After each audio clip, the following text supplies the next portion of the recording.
परवेज मुशर्रफ इतिहास में हमेशा कारगिल वॉर के आर्किटेक्ट के तौर पे ही देखे जाएंगे। परवेज मुशर्रफ हमेशा झुलस रहे थे बदले की आग में। 1971 वॉर में जिस तरह से पाकिस्तान बुरी तरह से भारतीय सेना से हारा था और बांग्लादेश का क्रिएशन हुआ था, और साथ ही साथ 1984 में ऑपरेशन मेघदूत के तहत जिस तरह से भारतीय फोर्सेस ने सियाचिन ग्लेशियर को भी प्रोटेक्ट किया था पाकिस्तानी फोर्सेस से, जिसपे उसको फिर से मुंह की खानी पड़ी थी पाकिस्तान को। तो इन सब चीज़ों को देखते हुए पाकिस्तान में परवेज मुशर्रफ हमेशा कुछ ना कुछ मौके ढूंढ रहा था जहां पे वो किस तरह से एडवेंचरिज्म कर पाए। और उसको ये आड़ मिला 1999 में, जब एक दोस्ती का माहौल बन रहा था जहां पर नवाज शरीफ पाकिस्तान के प्राइम मिनिस्टर और उस समय भारत के प्रधानमंत्री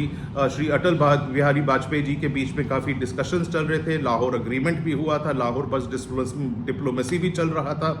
और उसी दौरान उन्होंने एकदम अपने देश को भी पूरा एक देशद्रोह टाइप उन्होंने काम किया था, जिसमें उन्होंने जो अपने जो माउंटेन फीचर्स हैं कारगिल, बटालिक और द्रास में, वहाँ पे उन्होंने अपने मिलिटेंट्स के साथ रेगुलर फोर्सेस को वहाँ पे रीइंफोर्स करके विंटर वेकेटेड पोस्ट में वहाँ पे वो जाकर वो बैठ गए। विंटर वेकेटेड पोस्ट हम लोग का एक अग्रीड अपॉन चीज़ था, जहाँ पे जब बहुत ज़्यादा ठंड हो जाता था उन पे लॉजिस्टिक से हम लोग सप्लाई चेन्स नहीं मेंटेन कर पाते थे, तो पाकिस्तान भी अपने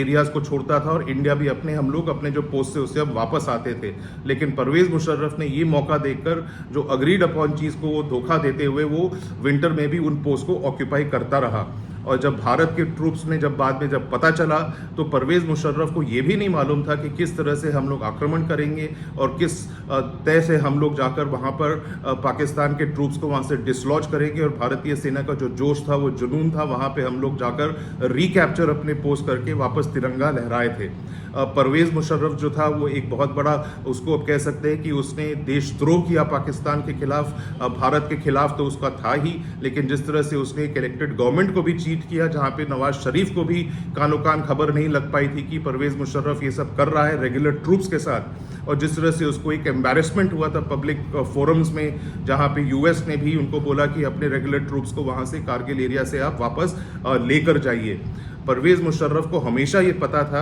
कि एक कन्वेंशनल वॉर के लिए पाकिस्तान कभी रेडी नहीं था इंडिया से लड़ने के लिए, तो इसलिए वो इस तरह की हरकतें करने की कोशिश कर रहा था, जिसके वजह से कारगिल वॉर जो है वो इस तरह से उसने उस पर वहाँ पे एक माहौल बनाया जहाँ पे कारगिल वॉर को होना पड़ा था।